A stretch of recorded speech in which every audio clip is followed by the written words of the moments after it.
বান্দারা বলে, হে মালিক, শুধু আপনার জাহান্নামের আলোচনা শুনিয়া তারা ভয়ে আত্মহারা হয়ে গেল, ভয়ে তাদের অন্তর কাঁপতে থাকে। হে মালিক, যদি এরা জাহান্নামকে দেখতো তাহলে এরা ভয়ে আরো ভীত হয়ে যেত, আরো বেশি আল্লাহ আপনাকে আরো বেশি স্মরণ করতো। আল্লাহ তাআলা তখন বলে দেয়, হ্যাঁ ফেরেশতারা তোমরা সাক্ষী থাকো, যারা কথা বলে এবং যারা শুনে আল্লাহ তাআলা উভয়কে মাফ করে জান্নাতবাসী করে দিলেন। কোন সুবহানাল্লাহ। এই জন্য ভাইরা আমার, আল্লাহ তাআলা যখন এই যে জান্নাতের বাগান মাজালিস রহমানের মধ্যে যারা বসে যাবে, আল্লাহ তাআলা এদের গুনাহ মাফ করে দেয়। যারা আসলো আবার চলে গেল, রাসূল বলেন কোন একজন মানুষ জান্নাতের বাগানের মধ্যে আসলো আবার চলে গেল, কিন্তু আসার কারণে আল্লাহ তাআলা ওই সকল লোককে যে মাফ করে দিলে, উসিলা করে বান্দাকে আল্লাহ মাফ করে দেন। কোন সুবহানাল্লাহ। ভাইরা আমার, আল্লাহ সুবহানাহু ওয়া তাআলা বলেন, আমিনু কামা আমানান নাস। হে দুনিয়ার মানুষেরা, সাহাবা একরাম যেরকম ঈমান আনছেন তোমরা এরকম ঈমান আনো। হযরত আসিয়া যেরকম ঈমান আনছে এরকম ঈমান আনো। যারা হযরতে সুমাইয়া যেরকম ঈমান আনলো তোমরা এরকম ঈমান আনো। হযরতে বেলাল যেরকম ঈমান আনো তোমরা এরকম ঈমান আনো। যেরকম খাব্বাব ঈমান আনছেন তোমরা এরকম ঈমান আনো। যে ঈমানের দ্বারা জান্নাত, দুনিয়া থেকে জান্নাতের সংবাদ পাওয়া যায়, যে ঈমানের দ্বারা আল্লাহ তাআলা দুনিয়া থেকে জান্নাতের ঘ্রাণ বান্দাদেরকে নাকের মধ্যে দিয়ে দেয়। ভাইরা বন্ধুরা আমার, এই জন্য ঈমান বিশাল বড় একটা দৌলত। যেই বান্দার পরিপূর্ণ ঈমান থাকবে, পাকাপোক্ত ঈমান থাকবে, ওই বান্দা যখন ঈমান নিয়ে কবরে যাবে আল্লাহ তাআলা তাকে বিনা হিসাবে জান্নাত দান করবে। সুবহানাল্লাহ। ভাইরা বন্ধুরা আমার, ঈমানের জন্য মানুষ ঈমানের জন্য জানকে বিলীন করে দেয়, মালকে বিলীন করে দেয়, সন্তানকে বিলীন করে দেয়, স্বামী স্ত্রীকে বিধবা করে দেয়, স্ত্রী স্বামীকে ছেড়ে দেয় শুধু ঈমানকে রক্ষার আর দুনিয়া পাওয়ার জন্য। তাহলে এই বান্দার মতো হতভাগা পৃথিবীতে আর কেউ হতে পারে না। পৃথিবীতে আর কেউ হতভাগা হতে পারে না। এই জন্য ঈমানকে মজবুত করার জন্য, ঈমানকে ধরে রাখার জন্য, যেন মৃত্যু পর্যন্ত, কবর পর্যন্ত ঈমান নিয়ে যাওয়া যায়, এই তামান্না, এই চেতনা যে বান্দা দুনিয়াতে চলবে, আর দুনিয়াতে যখন বাতিলের মোকাবেলা করবে আল্লাহ সুবহানাহু ওয়া তাআলা তার ঈমানকে মজবুত করে দিবেন। আর যারা ঈমানকে পিছে ফেলিয়া দুনিয়াকে সামনে দিয়ে চলবে, এর মতো হতভাগা, এর মতো নাস্তিক, এর মতো মুরতাদ আর পৃথিবীতে কেউ হতে পারে না।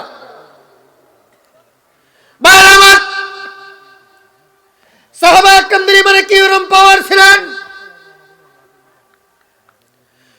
আব্দুল্লাহ ইবনে জাহাশ যুদ্ধের ময়দানে চলে গেলেন। যুদ্ধের ময়দানে চলে যাওয়ার পরে প্রচন্ড বেগে যুদ্ধ করতেছেন।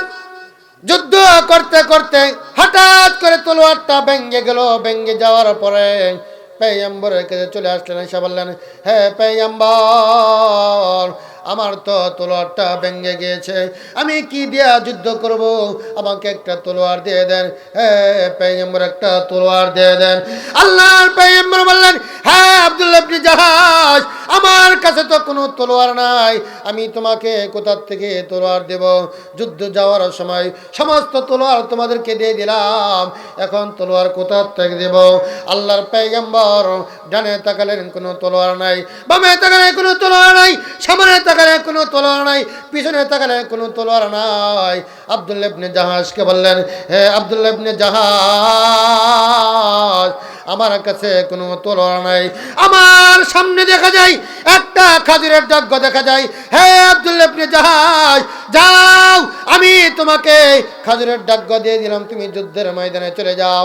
আব্দুল্লাহ ইবনে জাহাশ, বিশ্ব নবী যখন ওই খাজুরের ডাগ্গ দিয়ে দিলেন, দেওয়ার সঙ্গে সঙ্গে ভাইয়েরা আমার, দেওয়ার সঙ্গে সঙ্গে আব্দুল্লাহ ইবনে জাহাজ এই খাজুরের ডাক নিয়ে যুদ্ধের ময়দানে চলে গেলেন। চলে যাওয়ার সঙ্গে সঙ্গে ভাইয়েরা আমার, যখন যুদ্ধ প্রচণ্ড বেগে যুদ্ধ করতে করতে করতে করতে করতে যুদ্ধ শেষ হয়ে গেল, আব্দুল্লাহ ইবনে জাহাজ হঠাৎ করে তলোয়ার দিকে তাকায় দেখে আমার হাতে যে খেজুরের ডাক ছিল সেটা তলোয়ার, সেটা ডাক নয়, আল্লাহ তাআলা ওইটাকে আল্লাহ তাআলা তলোয়ারের পরিণত করে দিলেন। সুবহানাল্লাহ। তাহলে সাহাবা একরামদের ইমানের কিরকম পাওয়ার ছিলেন, খেজুরের ডাক নিয়ে গেছেন যুদ্ধের ময়দানে, যুদ্ধ প্রচণ্ড বেগে যুদ্ধ করতেছেন, যুদ্ধ করতে করতে করতে করতে আল্লাহ তাআলা খেজুরের ডাককে তলোয়ারে পরিণত করে দিয়েছেন। তাহলে সাহাবা একরামদের ইমান আর আমাদের ইমানের মধ্যে পার্থক্য আছে কিনা বলেন? ইমানের পার্থক্য আছে। অল্প 5 মিনিটের মধ্যে আমি শেষ করে দিচ্ছি। ভাইরা আমার, এই একটা ইমানের কথা বললাম, আর একটা ইমানের কাজগুজারি শুনে দিই আপনাদেরকে। একজন মহিলা কি পরিমাণে ইমানে পরীক্ষা দিয়েছেন। ইমানে পরীক্ষা দেওয়ার কারণে ফেরাউনের বাড়িতে যখন সে কাজ করে প্রায় 100 বছর হয়ে যাওয়ার পরে এই মহিলা যখন ফেরাউনের মেয়ের মাথায় যখন তেল লাগায় দেয়, তখন ফেরাউনের মেয়ের সামনে বলতেছেন, হে মালিক, আপনাকে যে এক আল্লাহ বলে স্বীকার না করে সে ধ্বংস হয়ে যাক। সঙ্গে সঙ্গে ফেরাউনের মেয়ে বলতেছেন, হে মা শ্বেতা, আমার বাবাকে যে আল্লাহ বলে স্বীকার না করে সে কি ধ্বংস হবে? না, তোমার বাবা আমার মতো একজন মানুষ, তুমি যেরকম মানুষ তোমার বাবা সেরকম মানুষ, তোমার বাবা আল্লাহ হতে পারে না। তোমার বাবাকে যে আল্লাহ বলে স্বীকার করবে সেই শিরকি করলো, সে জাহান্নামে যাবে। তখন এই ফেরাউনের কাছে চলে গেলেন, সংবাদ পৌঁছে দিলেন। ফেরাউন এই মা শ্বেতাকে ডাকলেন আর বললেন, হ্যাঁ মা শ্বেতা, তুমি আমাকে আল্লাহ বলে স্বীকার করো না? না, আপনাকে আমি আল্লাহ বলে স্বীকার করতে পারি না। কেন? আপনি যেরকম মানুষ আমি সেরকম মানুষ, আপনাকে আল্লাহ বলে স্বীকার করতে পারি না। যিনি আসমান সৃষ্টি করেছেন, যিনি চন্দ্র সৃষ্টি করেছেন, যিনি কায়নাত সৃষ্টি করেছেন, যিনি সকলকে যিনি সৃষ্টি করেছেন, তিনি একমাত্র আল্লাহ, আর কেউ আল্লাহ হতে পারে না। তখন সঙ্গে সঙ্গে জলদি করে ডেস্কি ভরে তেলকে গরম করাও। জল্লাদ ডেস্কি ভরে তেলকে গরম করলেন। তেলকে গরম করার সঙ্গে সঙ্গে ফেরাউনের 2 জন মেয়ে সহ, ফেরাউনের এই যে মা শ্বেতার 2 জন মেয়ে সহ এই মা শ্বেতাকে উপস্থিত করা হলো।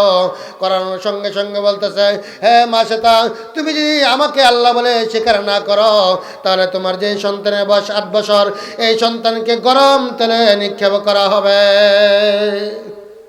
সঙ্গে সঙ্গে মা শ্বেতা বলতেছে, হ্যাঁ ফেরাউন, আমার 8 বছরের সন্তানকে কেন, সারা পৃথিবীর সমস্ত 8 বছরের সন্তানকে যদি গরম তেলে নিক্ষেপ করে দেওয়া হয়, তারপরে আমি 1 মিনিটের জন্য ঈমান ছাড়তে পারি না। সঙ্গে সঙ্গে ফেরাউন ওই মা শ্বেতার 8 বছরের সন্তানকে গরম তেলের মধ্যে নিক্ষেপ করে দিল। নাউযুবিল্লাহ। ভাইরা আমার, বন্ধুরা আমার, এবার মা শ্বেতার দুধের শিশুর পালা। যখন এবার মা শ্বেতার দুধের শিশুর পালা, দুধের শিশুকে হাতে নিয়ে বলে, হে মা শ্বেতা, আমাকে আল্লাহ বলে স্বীকার করো, আর না হলে তোমাকে আমি গরম তেলে নিক্ষেপ করে দেব। সঙ্গে সঙ্গে মা শ্বেতা বললে, হে ফেরাউন, আমার সন্তানকে কেন, আমার দুধের সন্তানকে কেন, সারা পৃথিবীর সমস্ত দুধের সন্তানকে যদি একসাথে গরম তেলে নিক্ষেপ করে দেওয়া হয়, তারপরে আমি 1 সেকেন্ডের জন্য ঈমান ছাড়তে পারি না। সঙ্গে সঙ্গে বাইরে আমার এবার মা শ্বেতার পালা, মা শ্বেতাকে গরম তেলে নিক্ষেপ করবে। এই মুহূর্তের মধ্যে মা শ্বেতা বলতেছে, হ্যাঁ ফেরাউন, আমার 2 জন সন্তানের হাড়গুলো এবং আমি মা শ্বেতার হাড়গুলো তুমি বাইতুল মুকাদ্দাসের এরিয়ার ভিতরে দাফন করে দিও। এইটাই শর্ত, আর কোনো শর্ত হতে পারে না। সঙ্গে সঙ্গে মা শ্বেতাকে গরম তেলে নিক্ষেপ করা হলো। আর গরম তেলে নিক্ষেপ করার সঙ্গে সঙ্গে হাড়গুলো একদিকে চলে গেল, গোস্তগুলো একদিকে চলে গেল, বাজি মাছ হয়ে গেল। ফেরাউন সুন্দর করে মা শ্বেতার 2 জনের সন্তানের হাড়গুলো, মা শ্বেতার হাড়গুলোকে একসাথে করে জমা করে ওই যে বাইতুল মুকাদ্দাসের ভিতরে দাফন করে দিলেন। দাফন করার সঙ্গে সঙ্গে বলতেছেন, বিশ্বনবীর মেরাজের রজনীতে যখন মেরাজে চলে গেলেন, যাওয়ার পরে 6 লক্ষ পয়গম্বরের যখন ইমামতি করলেন, করার সঙ্গে সঙ্গে যখন বিশ্বনবী বসে গেলেন, বসার সঙ্গে সঙ্গে বিশ্বনবীর নাকে যখন জান্নাতের ঘ্রাণ চলে আসলো, আসার সঙ্গে সঙ্গে বলতেছেন, হ্যাঁ জিবরাইল, আমি কি জান্নাতের কাছে চলে আসলাম? হযরতে জিবরাইল বলে, হ্যাঁ পয়গম্বর, না না না, বাইতুল মুকাদ্দাস থেকে জান্নাত হাজার হাজার মাইল দূরে। ওই যে মা সাথে মানে পরীক্ষা দিয়েছিল, ওই মা সাথে কবর থেকে জান্নাতের ঘ্রাণ আপনার নাকের মধ্যে আসবে। কোন সুবহানাল্লাহ। जन्नत और दोज़ख से क्या करो, जो कुछ मैं हमें দেখা করো। আলহামদুলিল্লাহ, আমি যে সকল কথাগুলো বললাম এর উপর আপনাদেরকে এবং আমি গুনাহগারকে আমল করার তৌফিক দান করে সকলে বলে আমিন।